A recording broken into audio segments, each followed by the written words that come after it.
Yes, my people, welcome to the first episode. Yeah. Round of applause. We've done it. Okay, welcome to ThatPlayStore, where we break down, discuss, and deliberate all things that are digital currency and decentralized finance. Yeah. We get to pick some of the brains of the most influential and prominent minds in the industry. I'm Anton McKenzie, and I'm here with my brother, Joel King, and we are here to help you become more decentralized. What's going on, my brother? I'm good. How about yourself, man? I'm good, man. Can't The complain. first episode, how you feeling? I'm all right, I'm all right, Nerves can get the best of you, but it's all right. We got a big one. Sanjay Mendis, SSID, Sovereign Identity. I'm looking forward to it. So am I. How you feeling? I'm feeling good. You know what it is? Yeah, I've been doing a lot of research on it. I've been looking around, and I haven't seen many podcasts or people in our ecosystem talking about self-sovereign ID. I'm noticing that it's becoming a bit mainstream. I'm seeing that certain countries have adopted it, pan-Canadian, Canada, things of that nature. So I want to see how Germany feels about it. Germany are moving very vigilant with it. Yeah. Very vigilant. Exactly. I like the way Germany is moving with it. So I like what's going on. Apart from that, obviously, Bitcoin is down, but I see that it's kind of hit back up its good trajectory. So it seems like it's moving in the right direction again. Yeah, and you know what that means? That means all altcoins are going to be going up as well. Going up. Good February, man. Remember the investment. Same thing happened last year. Exactly. And they say history doesn't repeat itself, or it copies it. So I'm expecting to see something similar. Yeah, that one. I'm expecting to see something similar this year. Yeah. So obviously, let's get straight into our sponsors, and then we're gonna go straight into our episodes. Welcome to ThatPlayStore, the marketplace with everything for everyone, as well as people who are not too familiar with what dApps are. And if that's so, make sure I'm reading this right. dApps are like normal apps. Difference is they can only be built on blockchain smart contract networks. There's NFT marketplace dApps, social networking dApps, gaming dApps, finance dApps, also known as DeFi, that's what that means, and decentralized exchanges. Basically, the same apps that are on your phone, just decentralized. And ThatPlayStore has them all. From gambling to music, metaverse experience, even some awesome projects from Justin Khan. So no matter what you're looking for, you'll find it here. We even show the entire dApp performance history, whether they have tokens, 24-hour trading volume, and how to connect to their community. You don't even need crypto. I mean, it's cool if you got some, but you don't need it. On ThatPlayStore, you bring what you have and you'll find something here that fits you best. ThatPlayStore is also pretty great for creators. We have a feature that allows you to edit and create blockchain games without having to know all that technical crypto stuff. We help you get more money in your wallet as well by introducing you to reward-based dApps, whether it be play to earn, yield farming, or staking platforms. No matter if you're a consumer or creator, you have the power to personalize your space however you want. So your profile is just a symbolization of you. ThatPlayStore, the dApp marketplace with everything. I know I said that twice, but I was supposed to. Download now. Hey Joel. Hi Sanjay, how are you? I'm good. Hey, you guys are twins, is it? This is my friend. Hi Sanjay, nice to meet you. Yeah, nice to meet you too. This is my partner and co-host. Oh, okay. Yes. Okay, you're wearing specs and you're not wearing specs, but you two look like brothers after you. Yeah. The same cap. So I thought you were appearing in two cameras. Okay. Same person. Then I realized, okay, background is different. Okay. How you doing today? Okay, I'm doing good. Sorry, I had a little problem today. The internet has been playing around, so that's why I couldn't just connect. I was okay, we tried to connect earlier. Yeah. No, that's fine. That's cool. We're just happy to have you here. So we've got a good episode today. We've got a quite exciting one talking about self-sovereign ID. Yeah, I'm excited about it. So let's introduce our guest. We've got Sanjay Mendis, blockchain and crypto strategist, digital transformation consultant, CIA advisor, director of FlexID, and director of Flexspin technology. Great to have you.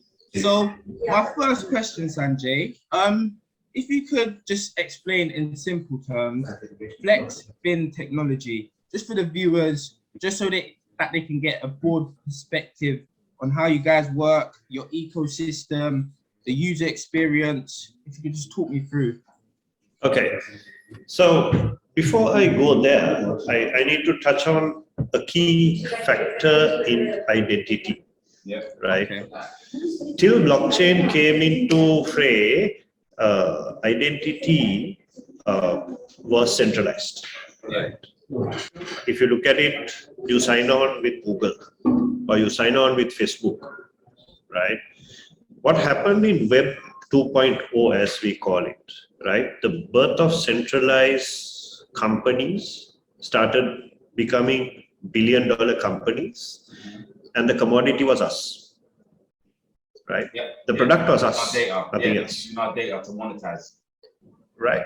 Yeah. So they monetize our information to become billion-dollar companies, right? Now with SSID, as you call it, self-sovereign ID, right, which is possible only due to blockchain technology, right? You hold the identification. And if anyone else wants that identification, you will have to approve for that person to use the identification. Yeah. Right. So in short, let's see, for a bank, if they want to open an account, all they have to know is you're over 18. They don't need to know you're 45 years or 23 years or 25 years old, right? So that is the difference of what SSID can do, because it's all running on smart contracts. All you need is a verifiable data, and that information is given to a company with your approval, right? So your identity does not, like for example, if you sign in with Google to a service, Google have access to all the services that you're getting from the sign-in that you did using your Google ID, right?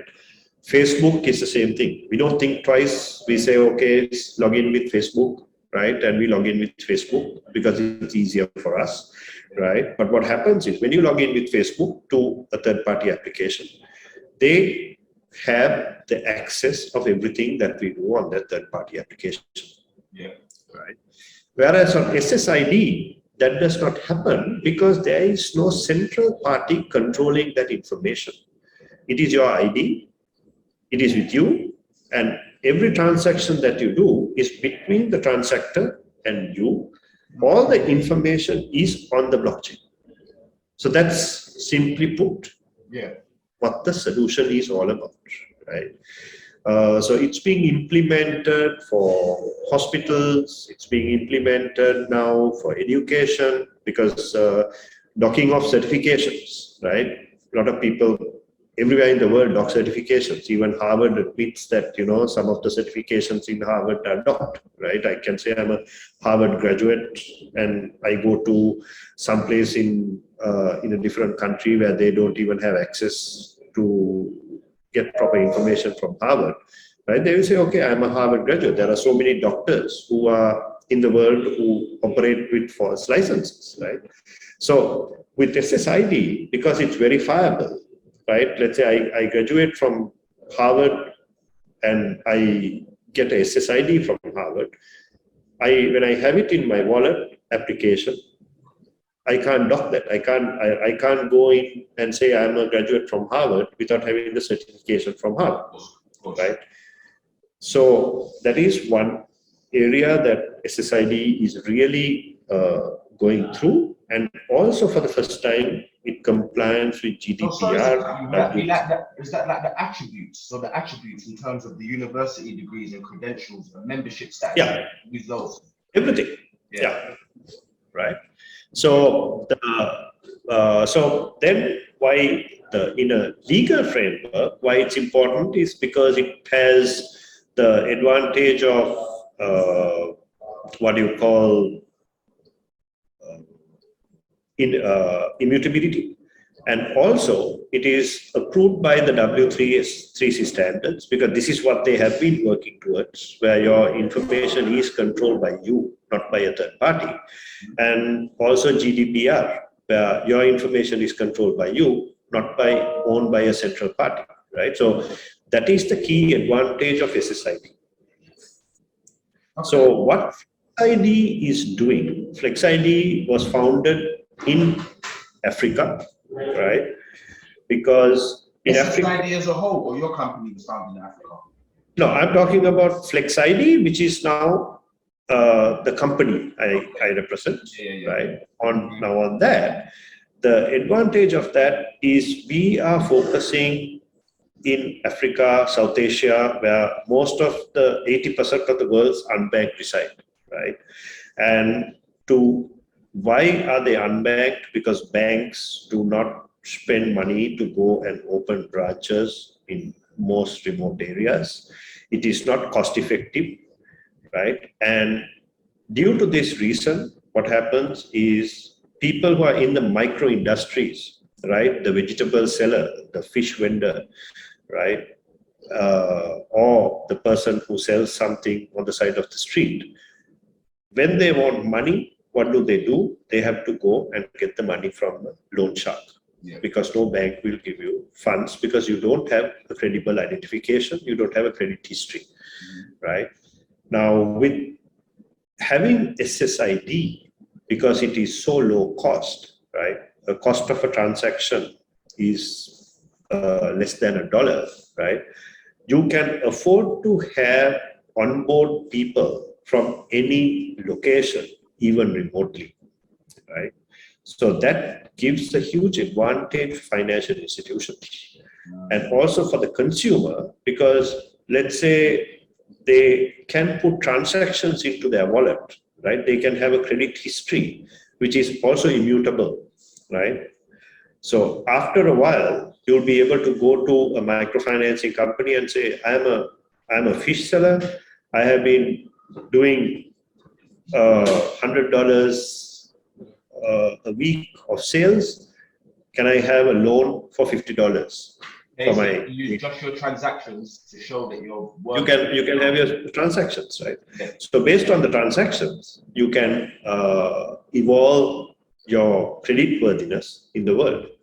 Okay. So that is the whole drive that we are looking at, because the blockchain that we use for this is Algorand. Algorand, as you know, is one of the most secure blockchains in the world, right?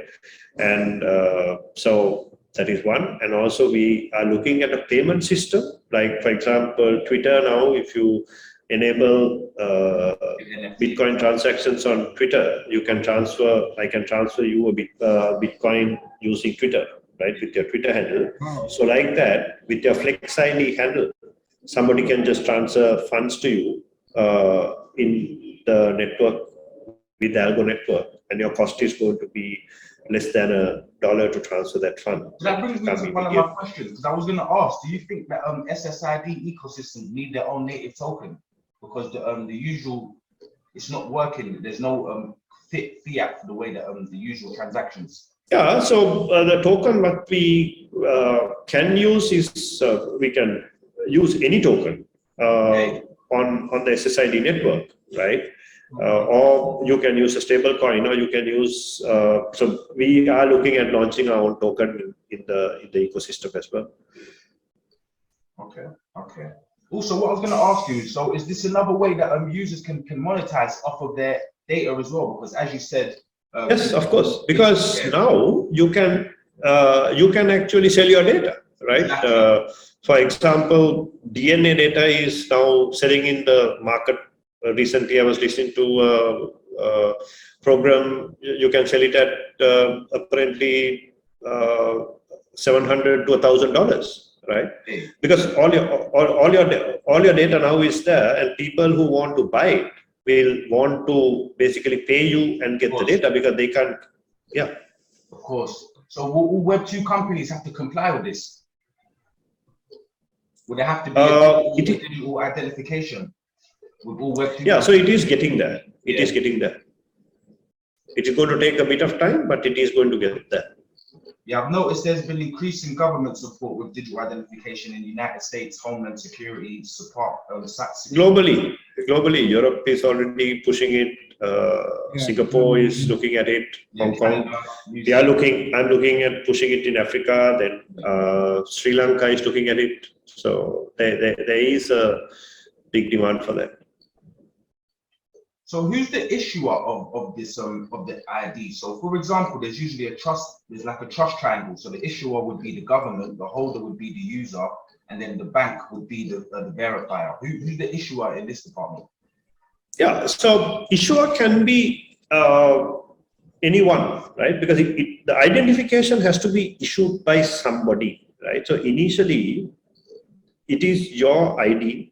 So what you will do is, let's say, you will enter all the details. Joel King, this is my address, this is my phone number, this is my email address, right? This is my national ID number, this is my passport number, right? Now the national ID number and the passport number is verifying you that you are registered with the government, right? So it can start there, or you can take a step back, go directly to the government, right?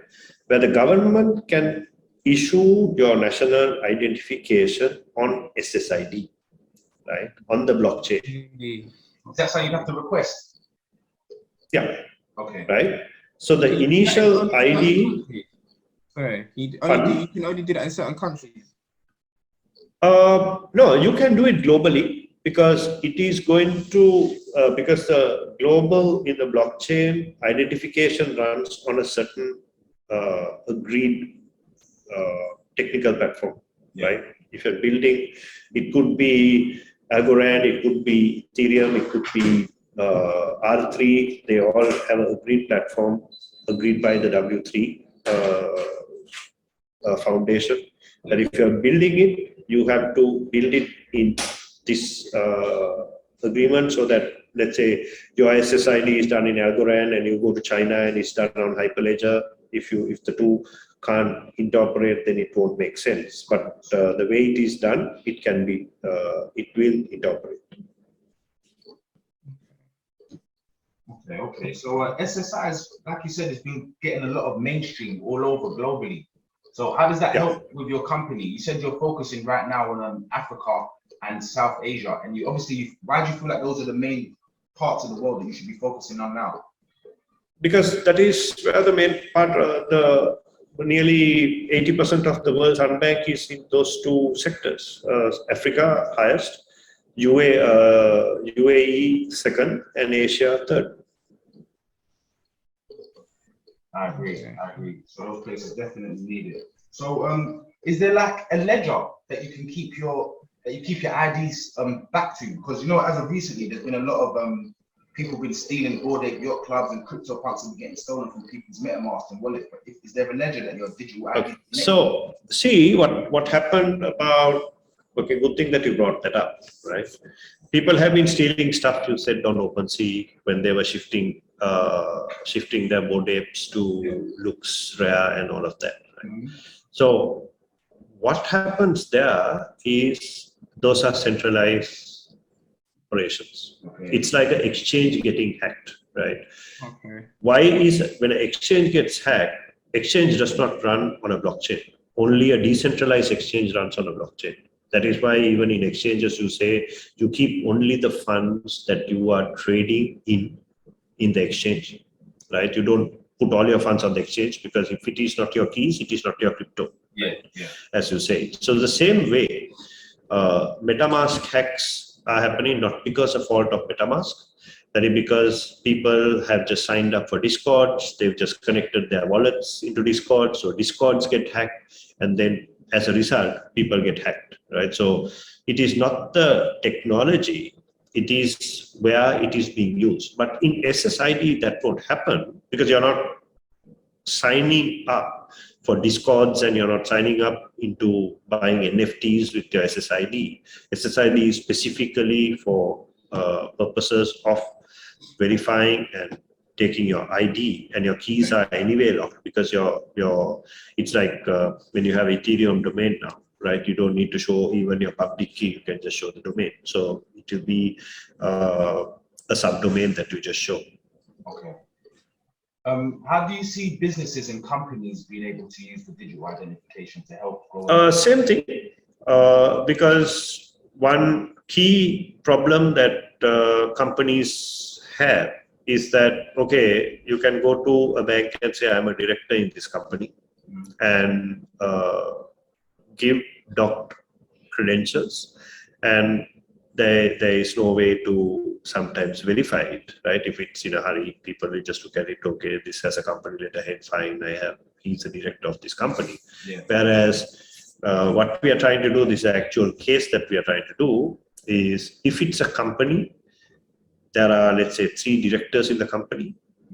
Those 3 directors will get onboarded with SSID, and they will have a verification from the company saying these 3 people are directors, again on SSID, right? So then when they go to a bank, let's say there's a smart contract saying in the bank, to release a certain amount of payment, you need authorization of 2 people, it will automatically be on the SSID, which will be transferred to the bank on the company.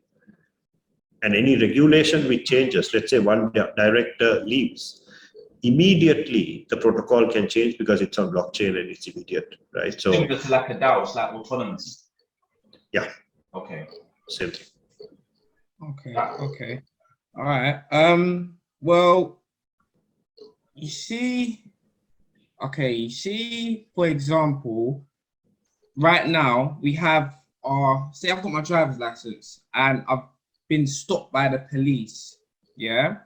And I've been stopped for speeding. And they then take my license and say, you know what, we're going to give you 6 points, or we're going to perhaps revoke your license. How does that work with SSID? Because I actually own my identity. So they can't necessarily just go into a system and say, okay, your license is revoked, because I actually own it. Yeah, so how does that work? Yeah, Pardon? so again, that is where smart contracts play a part, right? Okay. So let's say the contract of a driver's license. Yeah. Driver's license have, let's say, 5 points that you can get debited for bad driving, or you can cancel the license, right? So on the smart contract, it will say who are the people who can do that transaction. Okay, right? It's written in the code. Okay. It is in the code. I get you. Right. So it is a smart contract that will say, okay, to cancel the license, it has to be somebody at this level, because there can be approval levels in each of these verification levels. So all that can be set on a smart contract. Okay, I'm understanding.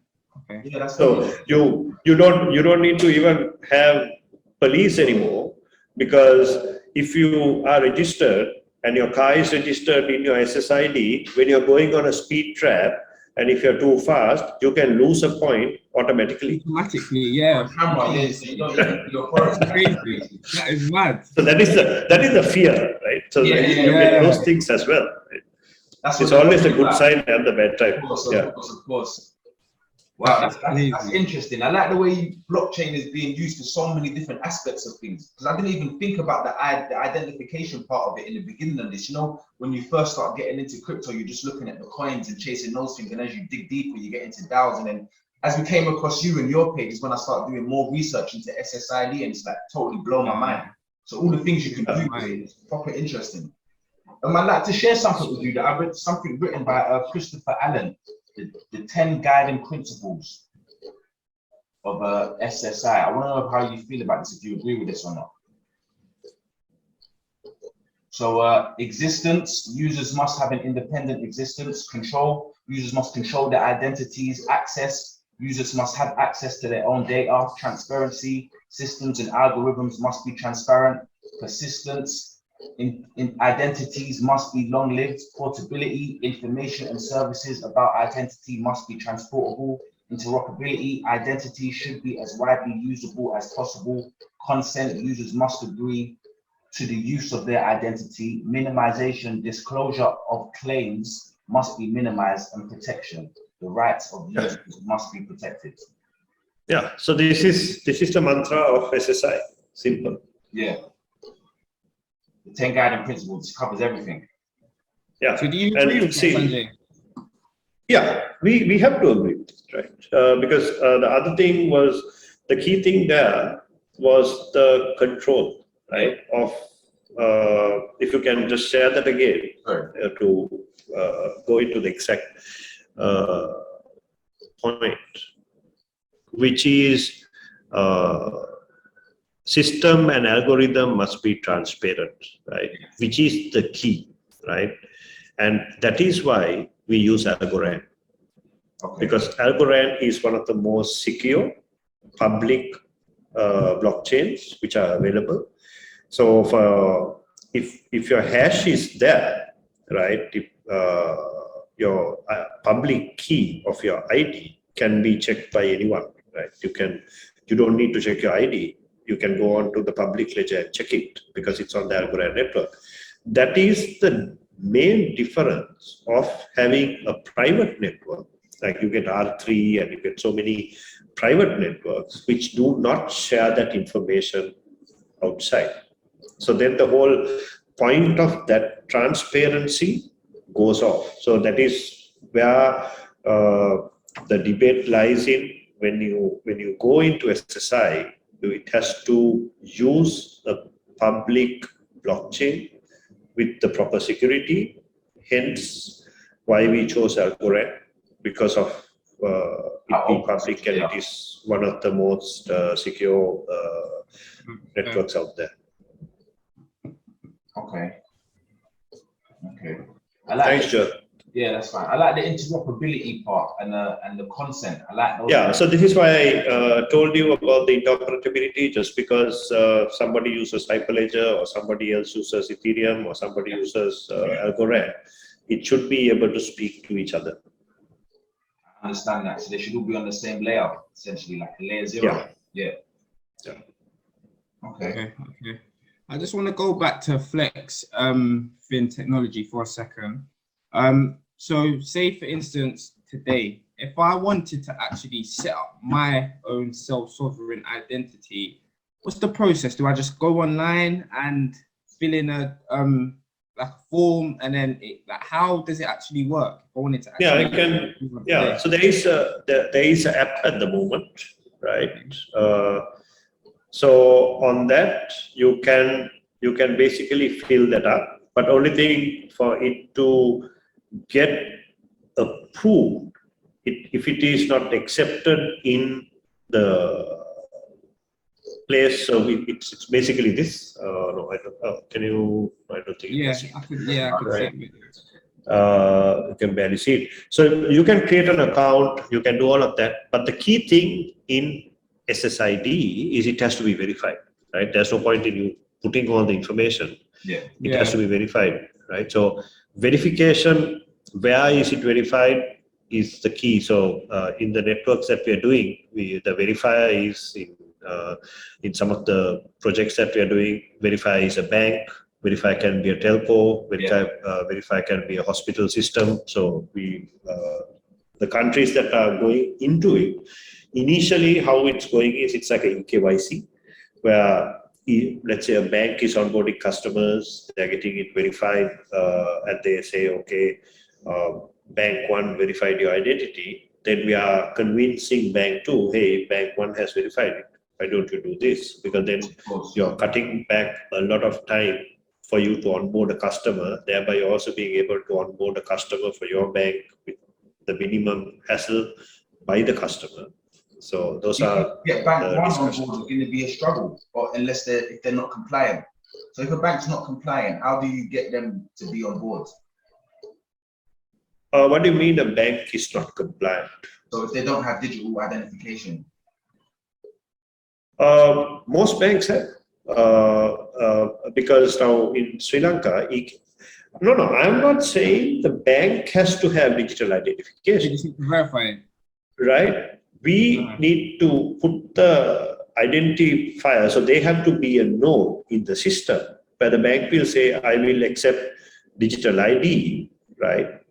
So the bank does not need to be, they have their own KYC systems. What we do is they just accept our FlexID and the bank will automatically get all the details into their databases. Okay. What I'm trying to get my head around is the fact that it's like, because you give consent to only certain parts of information, but as we know, the world that we live in, like the government, they kind of want to see everything. So why would they only accept like just your age if you're over 18 or just certain part? Just no, so it depends. It depends on the regulatory. So this is why it goes hand in hand with the central banks, with the governing authorities, all of that, right? So if the central bank issues, you just need to know whether this person is over 18, right? Then the banks can't go and ask, unless, so the bank can ask. Bank can say, okay, I want your actual age, right? But the regulation says you just have to give 18. Even for that, you have to approve it to go, right? Or you can say, no, I will not send my actual age. The regulation says 18, so, and I can just send the over 18. Okay. Right? So those are things which, that's what I said. It is, legislation is the one that you need to provide to take it to the next level. Okay. Now, because it's all open sourced as well, so is it possible, so would the code be open source? Would it be able to be hackable? No, blockchain is not hackable. That is the key advantage of blockchain, right? Because to be able to hack the blockchain network, you need to have 51% control of the network. So there's no fraud. Fraud can't happen in this ecosystem with SSID. No. Because Algorand again is also quantum computer proof as well. Okay. We saw that Flexspin 2 years ago became the first African-based company to become decentralized. Yeah, and they are also they were selected as one of the Tech 100 companies by the World Economic Forum in 2021, and the only company in the SSI space. Wow. Okay. Okay. Yeah, I like it. So you're essentially giving control back to the users. And another part I want to go back to is the monetization bit of it. So when you're saying you can sell it, you said earlier they can be sold on to like 700 to £1,000. Is your app sort of like a marketplace for that as well, or it doesn't do that? No. So that we haven't gone to that level, but it can go to that level. So sorry, I'll let you finish. Oh, so yeah. God. Sorry, my brother. Yeah. So one more thing with the monetization, right? So if we're saying, so Google will take our data, right, and they'll sell it, but don't just sell it one time, they sell it over and over and over and over. So let's say I give consent, right, to give Google my information to sell. Can I then get like a royalty rewards? Like every month I can get royalties from my data? Because they're monthly collecting. Yeah, so that is happening, right? There are new browsers which are coming on blockchain technology. There are new apps which are coming on blockchain technology. It is not happening now, but that is the eventuality where, again, it's smart contracts, right? NFTs, right? It's like if you sell art, today it's sold for $10. Tomorrow it sells for $1 million. The original artist on the smart contract gets 15%. Exactly. Each time it sells, right? Whereas it doesn't happen in the normal art world. You buy your art, the artist is dead, but if this goes for $1 million, so nobody gets paid. Whereas in NFTs, in music, all of that, as long as it is in the smart contract, everyone gets paid. Okay, so that part hasn't been implemented to the SSI, but you can see it going that way. It is heading that way, right? All roads are directing into that space. That makes So a lot it is, of sense. I would say it is an eventuality. That makes a lot of sense. So, but see, do you feel like a lot of people care about their ID? So a lot of people do give their data to these companies, but they don't actually know how important their data is that they're giving over. So do you feel like the users need to know more about how important their ID is for them to care more about SSID, or do you think either way SSID? I think it's getting there, because if you look at data privacy laws, right? I think UK some years back even put regulation on direct mailers, which comes into your mailbox, right? So it is getting there. Governments, especially in Europe, are pushing that, and with the growth of SSI, it will be put into legislation, especially with GDPR and all of that. It will get into legislation. For example, Singapore, you can't, if you're setting up digital solutions in Singapore, the database has to reside in the shores of Singapore. Like that, regulations are happening, but regulations couldn't get implemented before because of centralized data systems. With DLT technology, you can enforce those regulations, because you can have smart contracts. Even if it is a cloud server, you can have a smart contract in the cloud, in your document management system, right? Because that's another area that I'm passionate about, which is document management, which works on smart contracts, right? And when that happens, all of those can be protected by smart contracts and user access. Okay. Going so back at the moment, No, go on, finish. Go ahead. Yeah, so at the moment, as you know, it's just a few years old. A lot of things are working in silos, but it's like when Google started, they were just a search engine, right? And now they have everything. So ecosystems will grow, but what you have to realize is it is the fastest growing technology in the world, growing faster than the internet grew. So it's a matter of time. Yeah, definitely agree. Okay, so going back a bit, sorry to go back again, but say I create my ID, where is it held on your application that you was showing me on your phone? Like, where it's is held with you. Pardon? It's held with you. It's held with you in your application. We don't hold it. Say, for instance, I signed up with Flexspin technology today. I've only got, say, exchanges on my phone, or Metamask, for instance, and there's only a tokens wallet and I believe an NFT like category. So where would this actually be held? Okay, so that it's also not hackable as well, because anyone. Okay, so same way is a good thing that you brought up Metamask, right? So Metamask is on the Ethereum blockchain. Yeah. Your NFT is stored in the Ethereum blockchain. Okay, and yours out. Which you have your private key, which is in the blockchain. Nobody else has access to it, right? So it is the same way that you have your identity on the blockchain. Let it be Algorand, let it be Ethereum, right? When you have it in the blockchain, it is in the blockchain, but it is encrypted. Nobody has access to it unless they have access to your private key. Yeah. I get you. That's it. I get you. You guys have got a wallet, obviously, in your app where it stores it. Yeah. Okay. Yeah, that's what I was trying to get to. Okay. Yeah. So it all comes back to legislation, really and truly. That's once the legislation passes, then the digital identification and SSI will be global. It is getting there. Already, but more households. Yeah, it will be. It is getting there. How many years do you think it will take? How long could you put a time on it, or you're not too sure? I would think it is going to be total. You're talking about 3 to 5 years. I don't think it will take long, because the growth is exponential. Of course. Okay. Okay.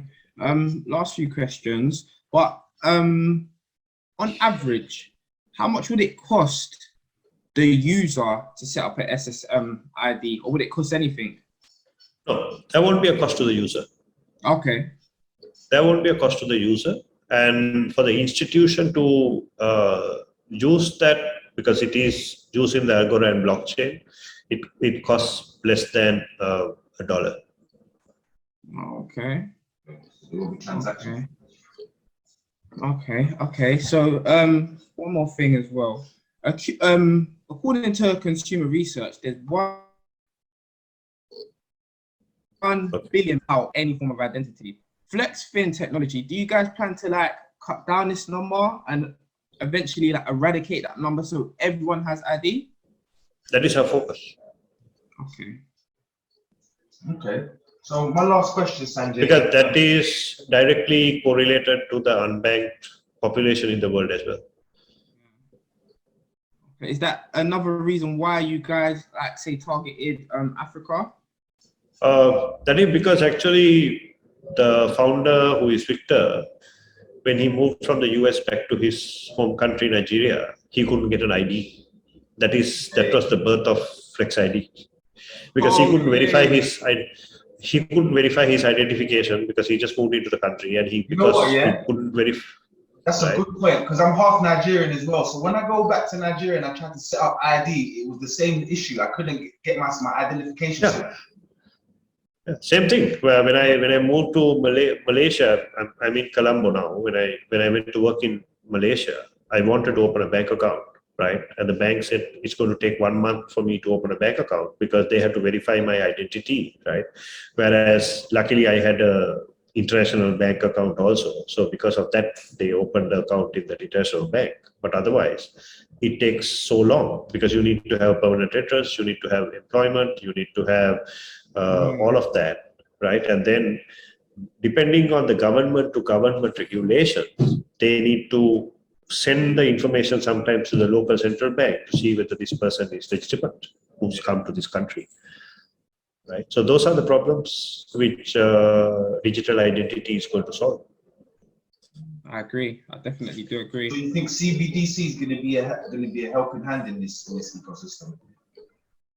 CBDC is a completely different monster, but that is, some CBDCs are not on blockchain. For example, the Chinese CD digital yuan is not done on blockchain. It's using a hybrid solution. So that depends on which CBDCs are going to be live. I think CBDCs are going to take time, right? India said that they're going to launch their CBDC, the digital rupee, next year.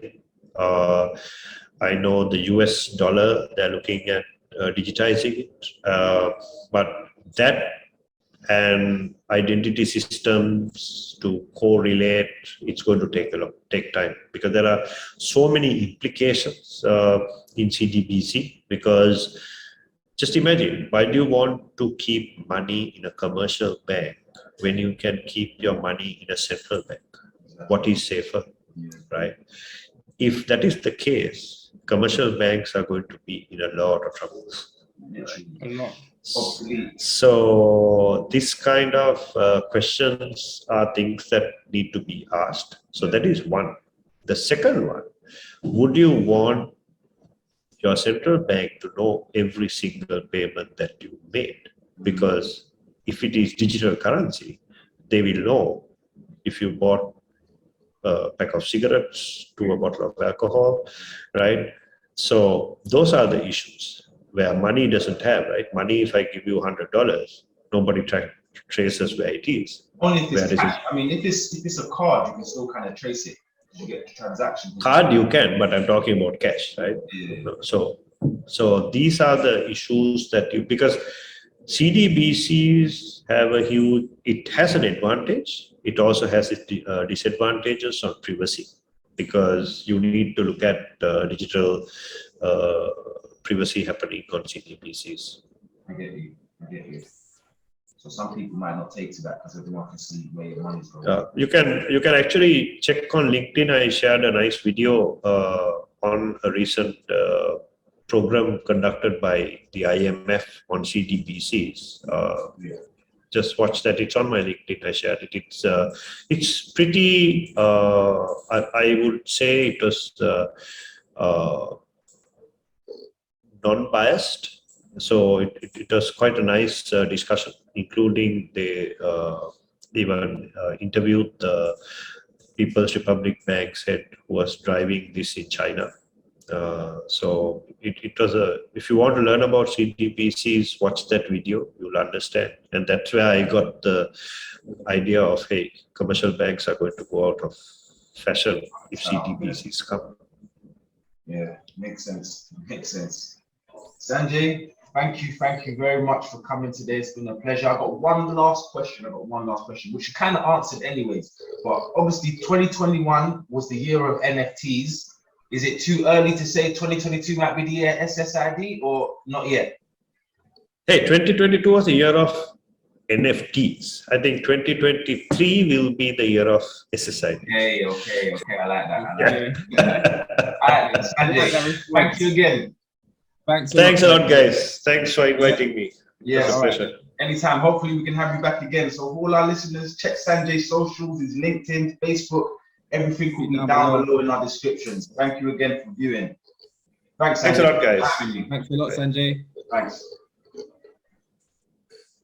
Yes, my people, thank you for watching another episode of ThatPlayStore podcast, where we got to have another great conversation and dive in a little bit deeper into the world of blockchain. If you enjoyed it, head over to our website, ThatPlayStore, where you can learn a bit more about decentralized applications. Join our Discord so you can keep updated with our DAO, NFTs, airdropping tokens, and merchandise. We also suggest you follow our Twitter for all ThatPlayStore updates.